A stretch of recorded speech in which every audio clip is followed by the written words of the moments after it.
NCERT তাদের বইয়ে ইতিহাসকে বিকৃত করে দিল, ইতিহাসকে চেঞ্জ করে দিল, সেই নিয়ে কিন্তু ভুরি ভুরি অভিযোগ জমা পড়ছে। আদৌ কি এনসিইআরটি এই কাজটা করেছে? না, আগে যেটা আমরা পড়ে এসেছি সেই ইতিহাস ছিল বিকৃত। না, এই ইতিহাসটাকেই বলা হচ্ছে গৌরিকীকরণ বা স্যাক্রোনাইজেশন। আসল সত্যটা কিছুই কিন্তু আপনাদের সামনে রাখা হবে।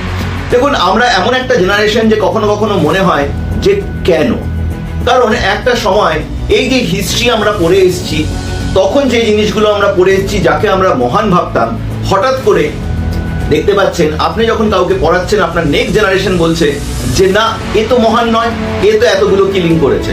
যখন আমি প্রুফ বা এভিডেন্সের কথা বলছি, সেটাও কিন্তু এনসিইআরটি তার তথ্য সমৃদ্ধভাবে সেটাকে পেশ করে দিচ্ছে। তাহলে পরে আমরা 90s এর জেনারেশন এতদিন কি ভুল ভুল ভুল ইতিহাস পড়ে এসেছি। তাহলে পরে সেই ইতিহাসের পড়েই, সেই ইতিহাস পড়েই আমরা তো মার্কসটা পেয়েছি। তাহলে পরে আমাদেরকে ভুল ইতিহাস পড়ানোর জন্য এনসিইআরটি কেন কোনো ব্যবস্থা নেওয়া হবে না? কেন কোনো সরকার এনসিইআরটির বিরুদ্ধে ব্যবস্থা নেবে না? কারণ এটা তো বলতে পারবেন না যে এনসিইআরটি স্বাধীনতার আগে থেকে ছিল। এনসিইআরটি তো গঠনই হয়েছে স্বাধীনতার পরে 1961 এবং 64 বছর তাদের ইতিহাস। তাহলে কার প্রেসারে? কারণ এর মাঝখানে বিজেপি গভর্নমেন্টও এসছে, কংগ্রেসও ছিল। তাহলে পরে এই ভারসাম্য রক্ষা করতে গিয়ে এনসিইআরটি কি আমাদের ভুল ইতিহাস পড়িয়েছে? আর আজকে এনসিইআরটি দেশের প্রধানমন্ত্রীর বোল্ড স্টেপ দেখে মনে হলো না, সত্যটা সামনে রাখা দরকার। না, আগেরটাই ছিল সত্য, সব কিছু আপনার চোখের সামনে আমি রাখবো। দেখুন, যে জায়গাটা মেন কন্ট্রোভার্সির বিষয় হয়ে দাঁড়িয়েছে সেটা হচ্ছে মুঘল এম্পায়ার। প্রথম কথা, এটা নিয়ে 2025-এ একটা বিশাল বড় কন্ট্রোভার্সি উঠে আসে যে যারা ভারতবর্ষেরই নয় তাদের ইতিহাসকে কেন আমি গ্লোরিফাই করব। বারবার এটা তো সত্যি কথাই যে ইতিহাসকে গ্লোরিফাই করা হয়েছে মুঘল রাজাদের বিভিন্ন অ্যাক্টিভিটি ও মুঘল সম্রাটদের বিভিন্ন অ্যাক্টিভিটি দিয়ে।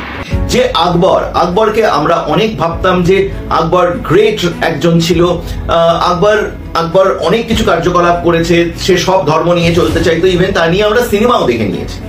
আসল সত্যটা ক্লাস 8 এর বইয়ে খুঁজলে পরেই পেয়ে যাবেন। এনসিইআরটি বলছে আকবর জাজিয়া কর হাঁটিয়েছিল, তার জন্য তিনি মহান। আকবর প্রচুর ধরনের কাজ করেছিল, কিন্তু একজন মহান সম্রাট তাকে বলা যেতে পারে না।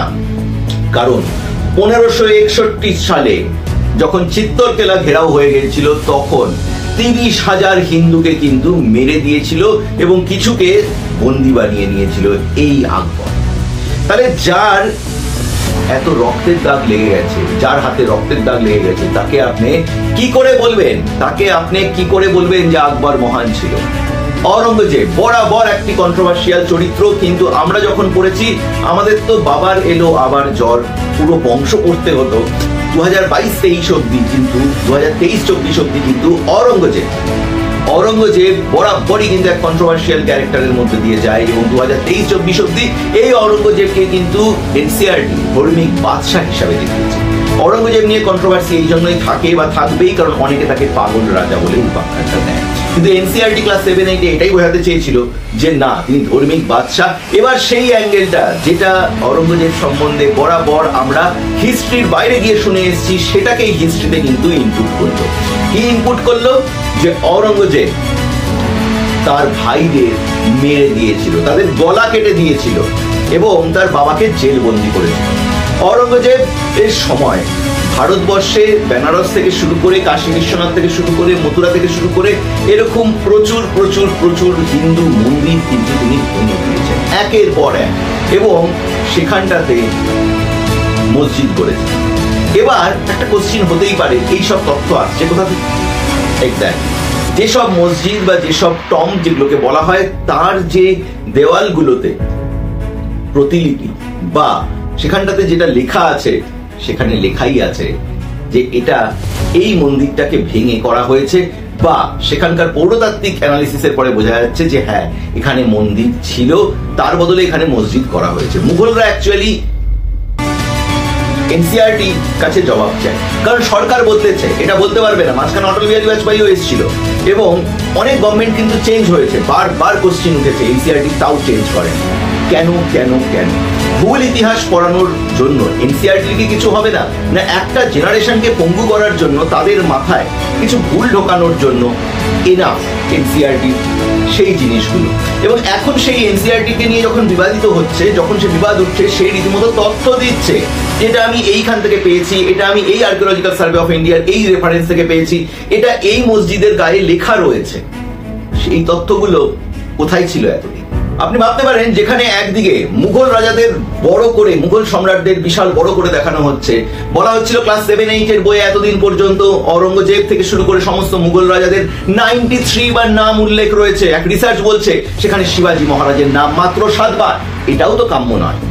আজকে মহারানা প্রতাপ, শিবাজী, তানাজি কারো সম্বন্ধে ইতিহাসে আপনি বিশাল বড় কিছু পাবেন না।